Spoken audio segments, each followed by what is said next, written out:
trop de... J'ai besoin d'un outil. Un ange passe. Un ange. Pour la, J'ai vu tes vidéos, j'aime bien justement.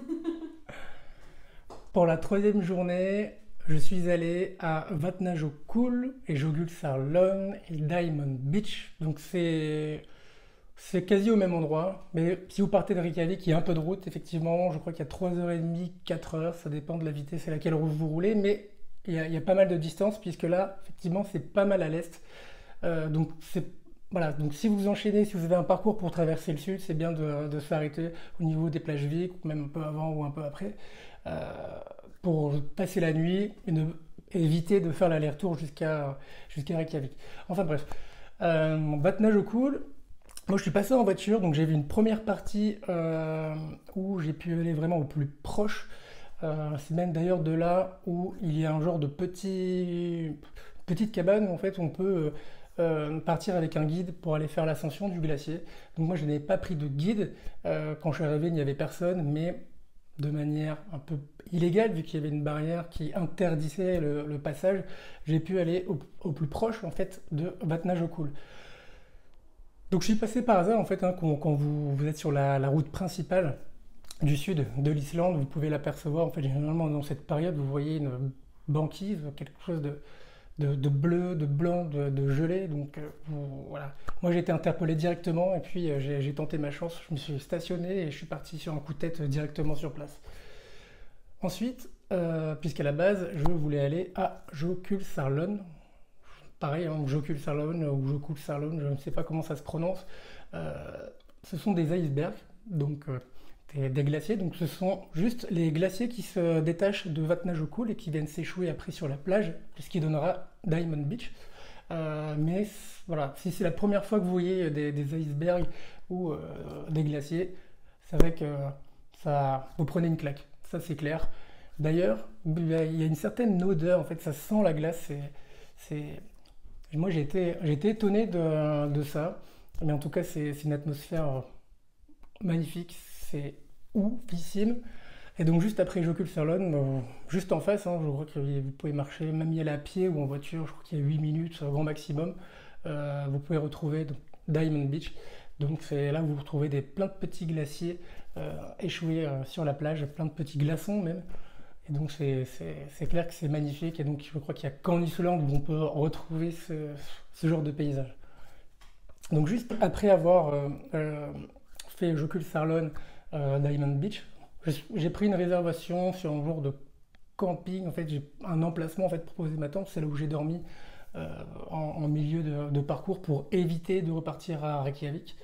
Euh, donc j'ai posé les affaires et après je suis retourné à Vatnajökull, là où il y a un jour de une petite randonnée, en fait un petit trek euh, pour aller voilà, s'approcher du glacier. Donc moi je n'ai pas suivi le chemin de la randonnée, j'ai coupé directement vers le sentier pour pouvoir m'y rapprocher au maximum.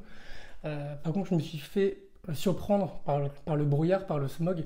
Donc heureusement que je suis arrivé dans les temps parce qu'après la nuit elle est tombée et donc je me suis retrouvé où je ne voyais plus rien puisque j'étais dans une immense plaine de verdure et de terre, donc je voyais plus rien à 1 ou 2 mètres. Donc faites attention si vous sortez du sentier parce qu'on peut facilement se perdre sur des étendues aussi grandes que l'Islande. Après avoir vu Vatnajökull, je suis reparti donc sur ce fameux camping. Je ne sais plus exactement le nom, mais je crois qu'il y en a pas mal en Islande. Puisque le camping sauvage n'est pas autorisé partout, je ne sais même pas s'il est autorisé en soi euh, à vérifier. Mais en tout cas, voilà, là j'avais pris un genre d'emplacement en fait banal. Je crois que c'était entre Skogafoss et Vatnajökull. Je ne sais plus la ville exacte. En tout cas, en Islande, vous pouvez trouver ce genre de camping, de terrain un peu partout. Donc j'ai passé la nuit et le lendemain, j'ai fait la route du retour. Et là, il faisait super beau. Et donc je suis arrivé devant Skogafoss, donc la fameuse cascade que j'avais faite 1 ou 2 jours avant. Euh, et donc je savais qu'il y avait le départ d'un trek. En tout cas, je l'ai fait dans le sens inverse, mais c'est normalement le trek où vous partez de Landamalogar jusqu'à Skogafoss. Donc généralement quand on part de Skogafoss, on fait une petite randonnée, c'est des petits chemins. Pour faire ce fameux trek, donc vous partez de Skogafoss, vous prenez ce fameux escalier qui vous permet de monter tout en haut de la cascade et vous accédez à un genre de point de vue qui vous permet de prendre de super photos et de voir la cascade non pas d'en bas mais d'en haut.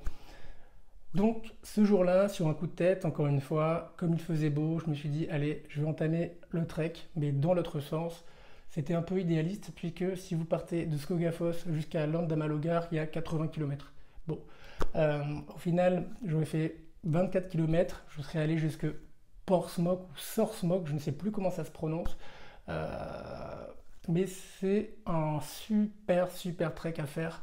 Mais par contre, ne faites pas comme moi, partez un peu plus préparé. Puisque comme je suis parti sur un coup de tête, j'avais une gourde, je crois qu'elle faisait cette taille, j'avais 2 barres de céréales et un paquet de chips.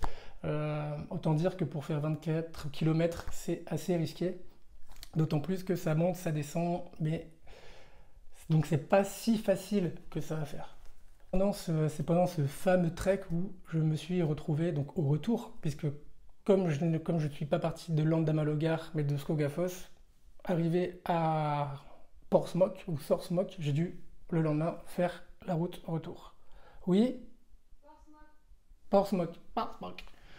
Donc ensuite, après mon arrivée, après ces 9 heures de marche, 9-10 heures de marche, j'ai pu dormir en tente au niveau de la fin de ce trek, donc Porsmok, Sorsmok, je ne sais pas. J'ai pu trouver un petit emplacement où j'ai pu poser ma tente et aussi dormir paisiblement puisque le lendemain, j'avais la même chose, mais sur le retour. Donc c'est pendant ce fameux trek, donc ce trek est juste génial puisque vous découvrez, je dirais, tout type de paysage. Vous commencez par l'étendue rocheuse, verdoyante avec des rivières. Ensuite, vous vous retrouvez vous traversez un glacier, en étendue de glace. Vous pouvez même aller visiter. Vous passez devant un volcan, vous pouvez monter. Vous avez un genre de point de vue sur ce volcan. Je ne sais plus le nom exact, ce sera vérifié ou je le mettrai directement dans la vidéo. Mais il y a des choses à faire en fait pendant ce trek. Et c'est la fin donc du trek de Landamalogar, mais apparemment c'est la partie la plus intéressante du trek. Et ensuite, donc faut savoir que ça monte pas mal. On monte quasi à la verticale à certains moments. C'est-à-dire qu'on doit s'agripper avec les mains, surtout si vous avez les sacs. C'est pas forcément facile, surtout que ça arrive à la fin du trek, donc de 24 km, donc c'est pas énorme, mais ça monte beaucoup. Surtout quand vous n'êtes pas préparé, quand vous n'êtes pas renseigné comme moi, vous êtes assez étonné du parcours, mais ça reste ultra ouf.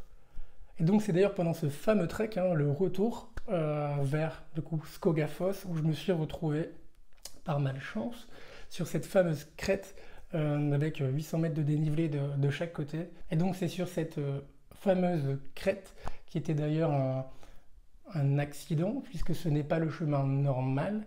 C'est d'ailleurs pour ça que j'étais étonné puisque je me suis dit ok, les treks en Islande c'est un truc de fou. J'avais un vent de 80-90 km/h latéral avec 800 mètres de dénivelé de chaque côté, en train de ramper avec mon sac à 4 pattes sur cette petite arête minuscule. Donc il y avait de quoi se poser des questions et au final j'ai appris que je m'étais trompé de chemin. Il y avait une petite corde avec un petit passage sur le côté où on pouvait s'agripper et c'était beaucoup plus simple. D'ailleurs pour le retour, renseignez-vous aussi sur les conditions climatiques, ce que je n'ai pas fait puisque j'étais tout seul sur le retour, donc j'étais assez étonné. Mais au final, je pense que les conditions climatiques n'étaient pas favorables à un départ pour un trek ce jour-là. Donc comme vous pouvez le voir sur les vidéos, je me suis retrouvé en pleine tempête, que ce soit avec le vent, la pluie ou même la glace, qu'on appelle ça déjà, la grêle. Donc heureusement que j'avais fait ce trek à l'aller, puisque pour me repérer au retour, c'était quasi impossible, je ne voyais rien à 10-20 mètres. Sachant que vous passez sur un glacier, dans des rochers, c'est pas évident quand vous ne connaissez pas. Pour résumer, donc ce trek qui était fait de manière imprévue, j'ai mis 9 à 10 heures à l'aller, ce qui est énorme, mais en même temps j'ai pris plein de photos, plein de vidéos, je connaissais même pas la distance en fait à la base, je l'ai su pendant le trajet où au bout de 5 heures de route, je me suis rendu compte qu'il me restait encore 19 ou 20 km. Donc autant vous dire que j'ai commencé à baliser puisque j'étais parti assez tard, donc il était 15 heures à ce moment-là. Et il me restait à partir de 15 heures encore 20 km, et sachant que les 20 derniers kilomètres, les 10 derniers kilomètres sont raides, littéralement raides. Et au retour, donc j'ai mis beaucoup moins de temps parce que je ne me suis pas arrêté en fait pour prendre des photos et des vidéos, donc j'ai mis 5 à 6 heures, donc quasi la moitié du temps. Mais le trajet n'est pas plus simple au retour puisque vous montez, vous descendez à l'aller, donc forcément vous montez et vous descendez au retour. J'ajouterai aussi qu'il est important de bien s'équiper puisque vous partez en Islande, donc en août il ne fait pas forcément froid, mais par contre il pleut. J'étais littéralement trempé tous les jours. Donc voilà, j'espère que vous avez apprécié cette deuxième vidéo. En attendant, vous pouvez vous abonner, mettre un commentaire ou un petit like. Je suis d'ailleurs en parallèle en train de me former sur le montage vidéo pour faire des montages un peu plus quali. Et donc je travaille maintenant sur le 3e épisode qui devrait sortir prochainement. Je vous dis à bientôt!